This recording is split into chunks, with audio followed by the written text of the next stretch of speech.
अष्टदेवों में जो आने वाले आत्माएं हैं, अभी उनका परिचय कैसे होगा?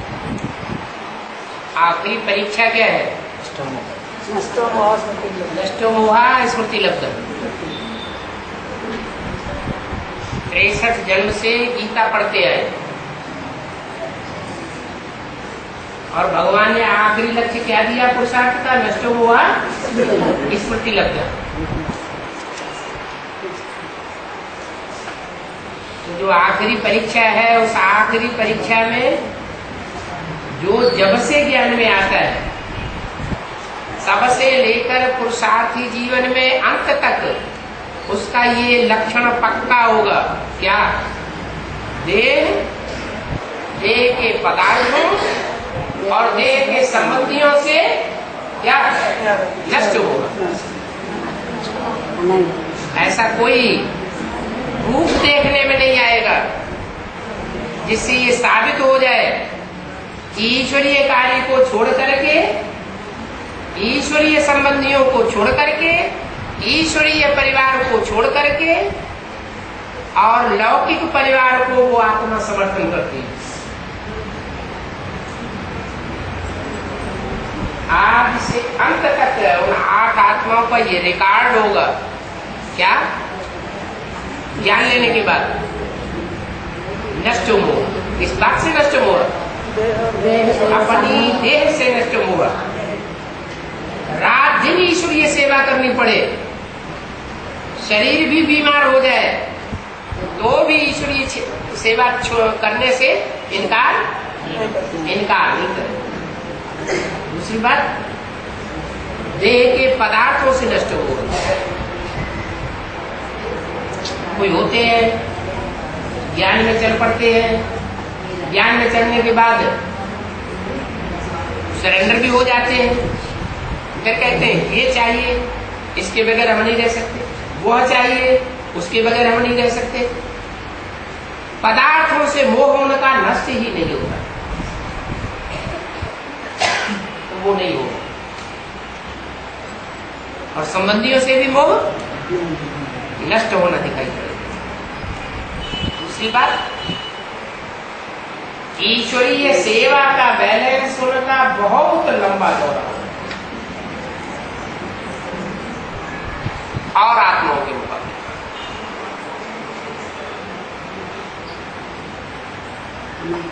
और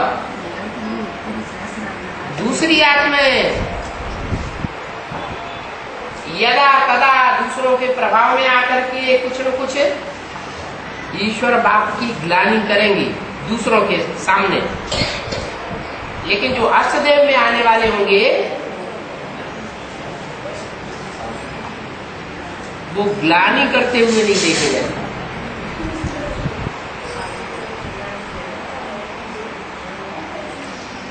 ग्लानि न करने का रिजल्ट क्या होगा?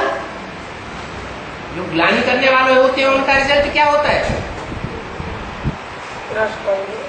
अरे जो सदगुरु की ग्लानि करते हैं उनका रिजल्ट क्या होता है अंत में? सदगुरु निंदक और माने ईश्वर के साकार पार्ट के नजदीक नहीं रह सकते हो।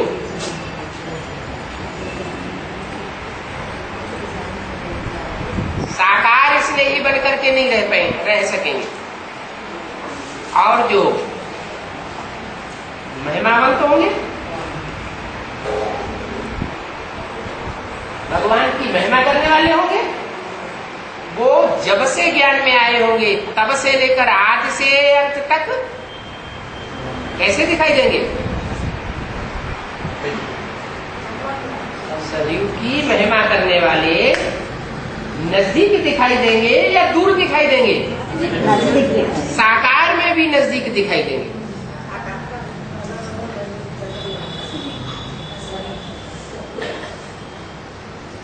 ईश्वर ज्ञान में आए और उनको तलख लग जाएगी, कब नजदीक पहुंचे, दूर रह नहीं सकेंगे। जो अव्यक्तवाणी में अभी बोला, क्या बोला याद है? बाप के बगैर बच्चे रह नहीं सकते और बच्चों के बगैर बाप रह नहीं सकते। उन आत्माओं की ये विशेषता बताई।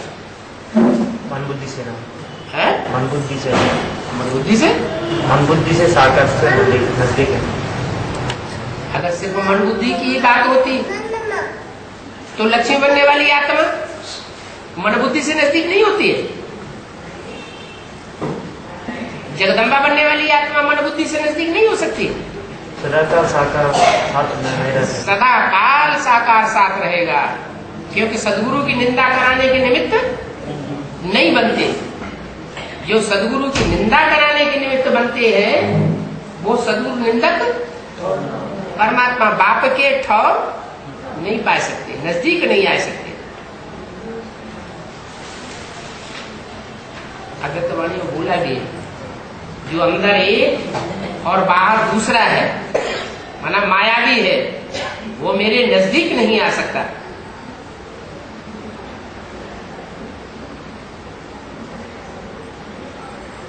और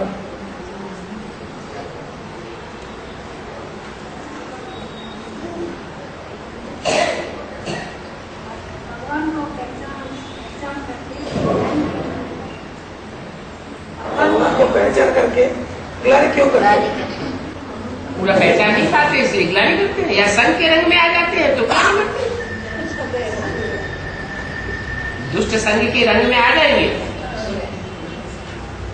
दुष्ट बातों को सुनेंगे तो उनके प्रभाव में आ जाते हैं, कमजोर आत्मा होने के कारण। पावरफुल आत्मा होगी, 63 जन्म रामकृष्ण जैसी आत्माओं के संग में रही होगी, तो दूसरों का संग करन उसको थोड़े कर सकता है।